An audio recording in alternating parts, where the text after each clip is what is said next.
ছাত্র জনতার গণ অভ্যুত্থানে আওয়ামী লীগ সরকার পতনের বর্ষপূর্তি আজ বিকেলে জাতীয় সংসদের দক্ষিণ প্লাজায় জুলাই ঘোষণাপত্র পাঠ করবেন প্রধান উপদেষ্টা প্রফেসর মোহাম্মদ ইউনূস। বাংলাদেশ টেলিভিশন অনুষ্ঠানটি সরাসরি সম্প্রচার করবে। বিকেল ৫টায় জুলাই শহীদ পরিবারের সদস্য ও আহত যোদ্ধাদের উপস্থিতিতে জাতীয় সংসদের দক্ষিণ প্লাজায় এই ঐতিহাসিক জুলাই ঘোষণাপত্র পাঠ করবেন ডক্টর ইউনূস। এতে যোগ দেবেন বিএনপি সহ সব রাজনৈতিক দলের প্রতিনিধি।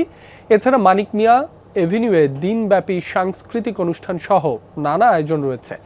সকালে পরিবার সহ অনুষ্ঠানের প্রস্তুতি পরিদর্শনে আসেন বাণিজ্য উপদেষ্টা শেখ বশির উদ্দিন।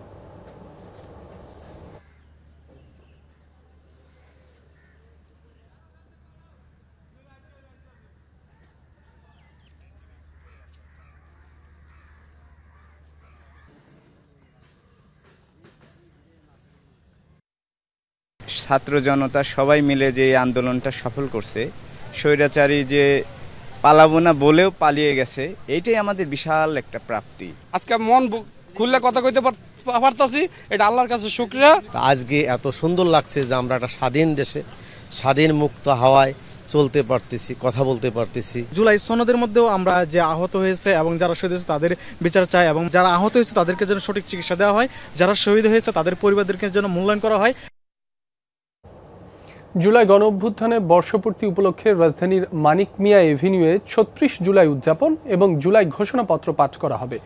এ বিষয়ে আরও খবর জানবো, সেখান থেকে যোগ দিচ্ছেন সহকর্মী সুমাইয়া ঐশী। ঐশী, ৩৬ জুলাই উদযাপনের প্রস্তুতি কেমন দেখছেন? সার্বিক পরিস্থিতি আমাদের জানাবেন।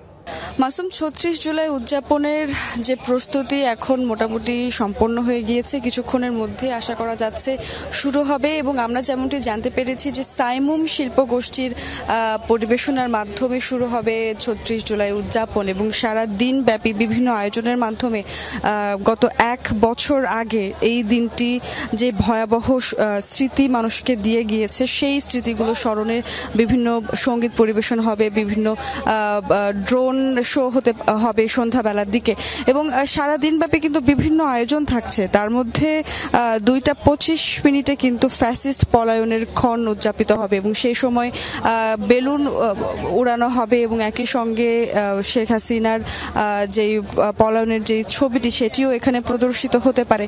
সব মিলিয়ে এখন আমরা দেখতে পাচ্ছি আশপাশে যে মানুষরা আছেন তারা কিন্তু বেশ উচ্ছ্বসিত। যারা এখন পর্যন্ত এসে পৌঁছেছেন তারা বলছেন যে ১ বছর আগের যেই দুঃসহ স্মৃতি, সেই স্মৃতি মনে করলেই আসলে শরীর শিহরণ দিয়ে ওঠে, এবং এখন এই ১ বছর পরে সেই দিনটিকে এইভাবে উদযাপন করা সম্ভব হবে, এটি আসলে ১ বছর আগেও চিন্তা করা যায়নি। কারণ এত রক্ত, এত মৃত্যু, এত নিরস্ত্র মানুষের উপর নির্যাতন মানুষ দেখেছে এত বছর ধরে, বিশেষ করে গত বছরের ৫ আগস্ট বা তার আশপাশে ৩৬টি দিন জুড়ে। ফলে সেই দিনটি আজকে উদযাপন করা হবে সারা দিন ব্যাপী। মানুষকে আবারও স্মরণ করিয়ে দেয়া হবে যে কিভাবে আসলে ফ্যাসিস্ট সরকার গত ১ বছর আগে এই দিনটিতে কিভাবে পলায়ন করেছিল, এবং মানুষের ওপর কিভাবে নির্মম নির্যাতন নেমে এসেছিল গত কয়েক বছরে। সেই সমস্ত গ্লানি দূর করে এই দিনটিকে মানুষ উদযাপন করবে, এবং তারই কেন্দ্রবিন্দু হয়ে উঠেছে মানিক মিয়া এভিনিউ। ঐশী, আপনাকে ধন্যবাদ।